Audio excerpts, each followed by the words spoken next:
Техника и горы земли. Сейчас это место мало напоминает стадион, но это только пока. В скором времени здесь появится современная спортплощадка. Несколько дней назад рабочие начали готовить основания для будущего футбольного поля. Последующие там будут уже проводиться мероприятия по укладке основания, асфальтового покрытия, потом уже и искусственное покрытие самого стадиона.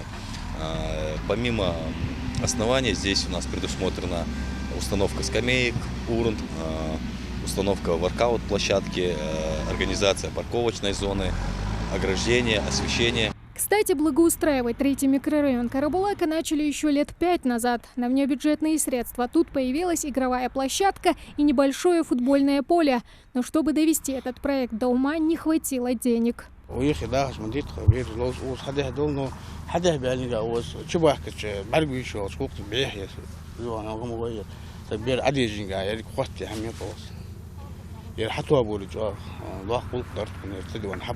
А вот каким должен быть будущий мини-стадион и прилегающая к нему территория, реализуемая за счет нацпроекта «Городская среда», жители определяли сами голосованием в соцсетях. Опираясь на пожелания карабулакчан, разработали специальный дизайн-проект, чему жители несказанно рады. У нас сроки сдачи 30 декабря текущего года, но мы перед подрядчиком ставим, конечно, совсем другие сроки. Планируем до конца июля месяца.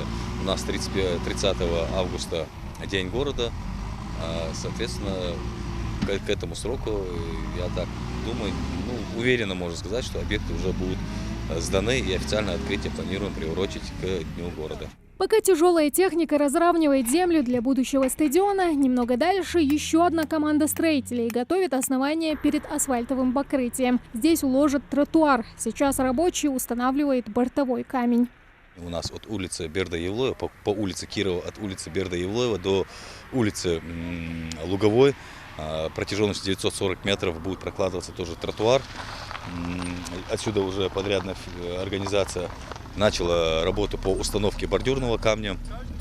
В ближайшее время уже будут проводиться работы по укладке самого асфальтового покрытия по тротуару. Всего же в Карабулаке до конца 2024 года должны благоустроить 18 общественных территорий. В этом году преобразят 5 объектов. А выбрать территории, за которые возьмутся уже в 2022, горожане смогут уже скоро. Голосование пройдет с 26 апреля и до конца мая.